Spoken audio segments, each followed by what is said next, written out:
بسم اللہ الرحمن الرحیم۔ السلام علیکم۔ صحیح بخاری کی کتاب کے تیسرے باب کتاب علم سے حدیث نمبر 88 لے کر حاضر ہوں۔ چنانچہ اس سے مستفید ہوتے ہیں۔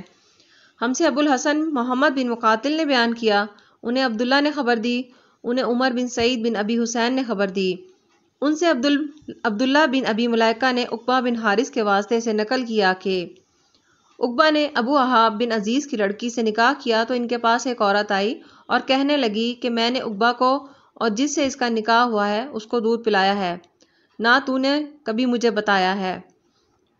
یہ سن کر عقبہ نے کہا، مجھے نہیں معلوم کہ تو نے مجھے دودھ پلایا ہے اور نہ تو نے کبھی مجھے بتایا ہے۔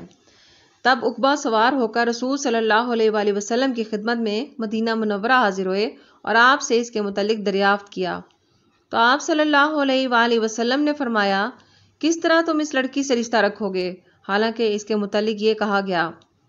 تب عقبہ بن حارث نے اس لڑکی کو چھوڑ دیا اور اس نے دوسرا خامند کر لیا۔ حدیث نمبر 99۔ ہم سے ابو الیمان نے بیان کیا، انہیں شعیب نے زہری سے خبر دی، ایک دوسری سند سے۔ امام بخاری رحمۃ اللہ علیہ کہتے ہیں کہ ابن وہب کو یونس نے ابن شہاب سے خبر دی، وہ عبید اللہ بن عبداللہ ابن ابی ثور سے نقل کرتے ہیں، وہ عبداللہ بن عباس رضی اللہ تعالیٰ عنہما سے، وہ عمر رضی اللہ تعالیٰ عنہما سے روایت کرتے ہیں کہ میں اور میرا ایک انصاری پڑوسی دونوں اطراف مدینہ کے ایک گاؤں بنی امیہ بن زید میں رہتے تھے، جو مدینہ کے پورب کی طرف بلند گاؤں میں سے ہے۔ ہم دونوں باری باری نبی کریم صلی اللہ علیہ وآلہ وسلم کی خدمت شریف میں حاضر ہوا کرتے تھے۔ ایک دن وہ آتا، ایک دن میں آتا۔ جس دن میں آتا اس دن کی وحی کی اور رسول صلی اللہ علیہ وسلم کی فرمودہ دیگر باتوں کی اس کو خبر دے دیتا، اور جب وہ آتا تھا تو وہ بھی اسی طرح کرتا۔ تو ایک دن وہ میرا انصار ساتھی اپنی باری کے روز حاضر خدمت ہوا۔ جب واپس آیا تو اس نے میرا دروازہ بہت زور سے کھٹکھٹایا اور میرے بارے میں پوچھا کہ کیا عمر یہاں ہے؟ میں گھبرا کر اس کے پاس آیا۔ وہ کہنے لگا، ایک بڑا معاملہ پیش آیا ہے، یعنی رسول صلی اللہ علیہ وآلہ وسلم نے اپنی بیویوں کو طلاق دے دی۔ پھر میں اپنی بیٹی حفصہ کے پاس گیا، وہ رو رہی تھی۔ میں نے پوچھا، کیا تمہیں رسول صلی اللہ علیہ وآلہ وسلم نے طلاق دے دی ہے؟ وہ کہنے لگی، میں نہیں جانتی۔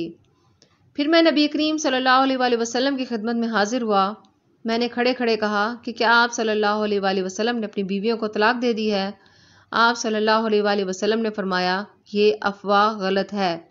تب میں نے تعجب سے کہا، اللہ اکبر، اللہ بہت بڑا ہے۔ حدیث نمبر 90۔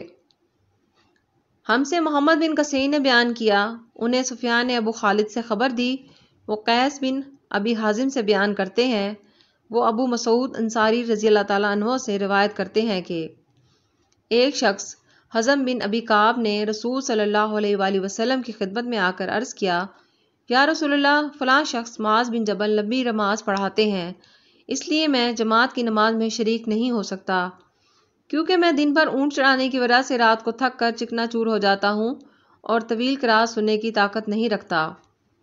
ابو مسعود راوی کہتے ہیں کہ اس دن سے زیادہ میں نے کبھی رسول صلی اللہ علیہ وآلہ وسلم کو وعظ کے دوران اتنا غضبناک نہیں دیکھا۔